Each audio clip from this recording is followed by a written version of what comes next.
in the footsteps of the great medieval traveller Ibn Battuta.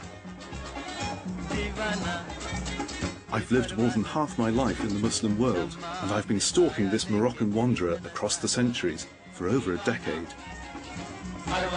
He deserves to be known as history's greatest traveller, but most Westerners have never heard of him, because he was a Muslim travelling through the Islamic world.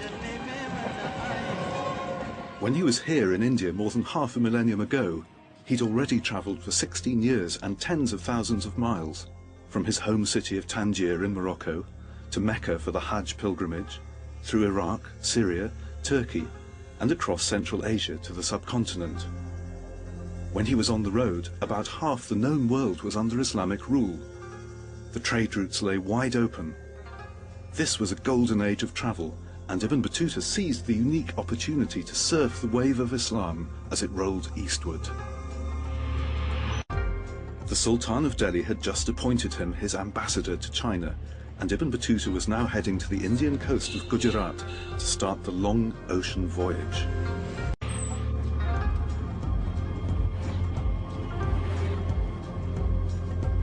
By coming here to Gujarat, we're just on the gateway of the Arabian Sea, the Indian Ocean, the Spice Islands, the seven seas of Sinbad. I mean, that's where we're going.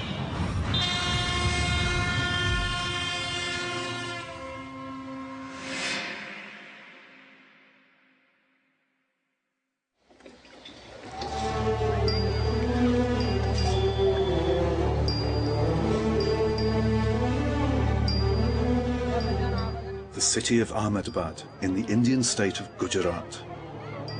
When Ibn Battuta arrived here, he was aiming to embark on an ocean trade route infested with pirates. As he was carrying a rich present for the Chinese emperor, the first thing he needed was a bodyguard.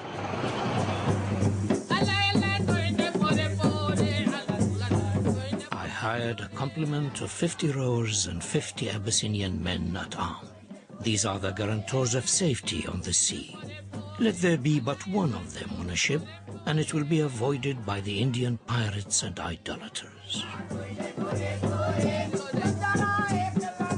These are Indian Abyssinians, or Habshis. Over 700 years ago, their African ancestors travelled the trade routes across the Arabian Sea and settled here in India. They became renowned as mercenary bodyguards for merchants.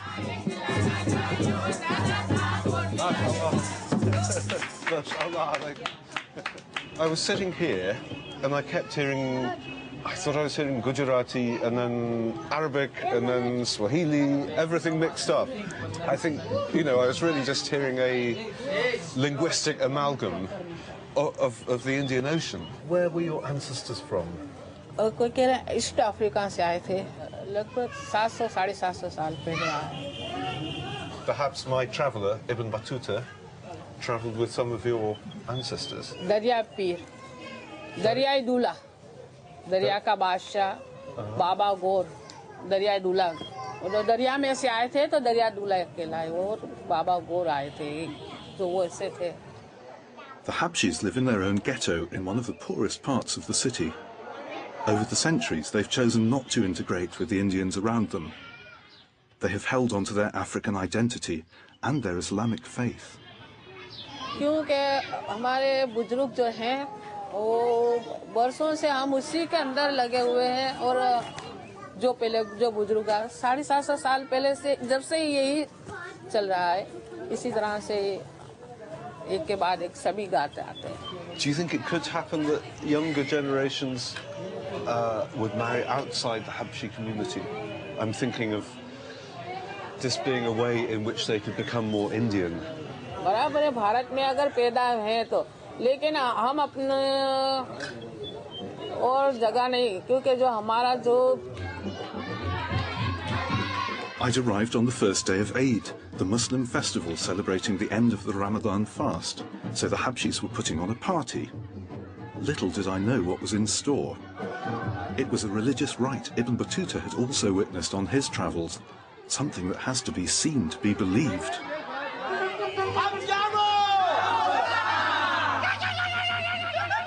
When the afternoon prayers had been said, drums and kettle drums were beaten, and the brothers began to dance.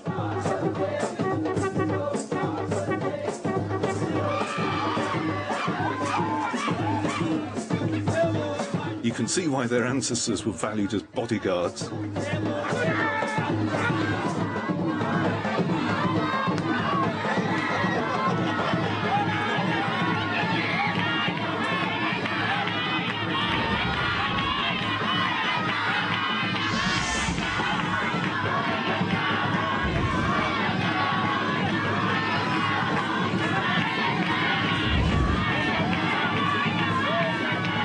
They had prepared loads of firewood, which they kindled into a flame, and went into the midst of it dancing.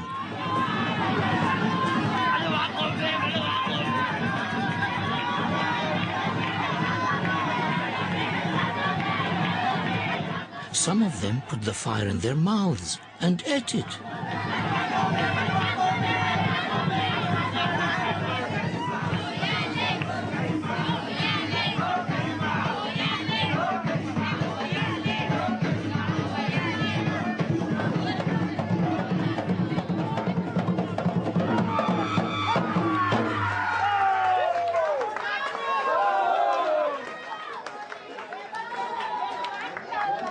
My mind is just going in so many different directions. I mean, it's intensely African, and we're India, and they're Muslims, and it began in comedy, and it ended in this quite frightening display.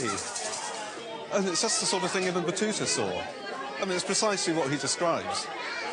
People picking up fire and sticking it in their mouths and swallowing it.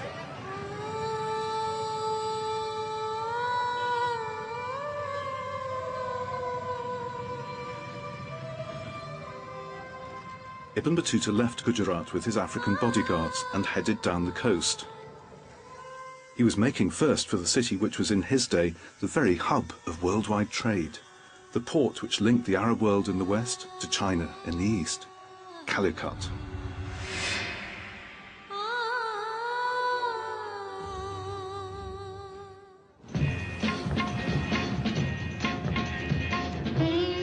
We continued our journey to the city of Calicut, which is one of the chief ports of Malabar. Its harbour is one of the largest in the world, and we entered it in great pomp. Morning. This city is visited by men from China, Java, Ceylon, the Maldives, Yemen and Persia, and in it gather merchants from all quarters. I'm arriving in Calicut in a slightly less dignified way than Ibn Battuta did. He came on ship with an accompaniment of trumpets and drums and rejoicing and festivities, and he said he arrived here with pomp that he'd never experienced in any other land. But, he said, it was a joy to be followed by a distress. As Ibn Battuta was soon to find out, the stormy seas of Calicut often extract a heavy price from those who brave them. Over the centuries, they've washed away most of the city the traveller would have seen. This place, Calicut, if you've been